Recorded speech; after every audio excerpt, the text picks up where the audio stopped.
आज अश्रू येते दादा डोळ्यामध्ये. तर एक अन्य कुटुंबातला मुलगा एवढे मोठे लोकात बोलतोय. दादा, मी एक सोशल मीडिया अध्यक्ष आहे. आपली पुण्यामध्ये भेट झाली होती. 2 तारखेला आपली भेट झाली होती. एक व्हिडिओ व्हायरल गेला दादा आपला.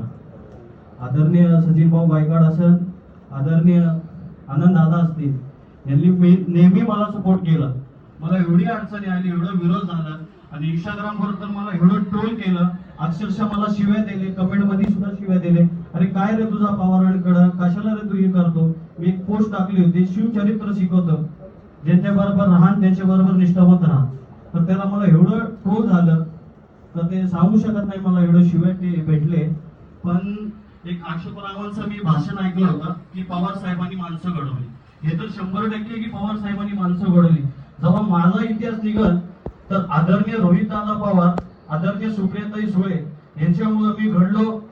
यांच्यामुळे आज मी कुठल्याही गावात गेलो तर एक 4-5 लोक मला भेटतात. आदरणीय दादांमुळे मला एक प्रसिद्धी भेटली.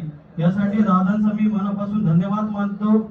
आणि आमचे सोयल चाचा असतील, त्यांनी मला नेहमी नेता आला तर मला पुढे घेऊन जायचे. चाचानी पण त्या दिवशी दादांबरोबर ओळख केली. मी तुमच्या सगळ्यांचे हात जोडून ही अभिनंदन धन्यवाद करतो. कारण की 2014 साली माझे वडील वारले. त्यानंतर मी स्वतः काम करून 20 रुपयांनी 30 रुपयांनी आंब्याच्या भट्टीत काम करून आज ह्या मंचावर आलोय. आज मी काय, मला बोलायला जमत नाहीये. हे माझं वय 21 आहे आणि मी एक फर्स्ट वोटर होतं. एक चांगल्या उमेदवाराला माझं मतदान केलं आणि त्या उमेदवार विजय पण झाले. मी माझे 2 शब्द संपवतो. जय हिंद, जय महाराष्ट्र.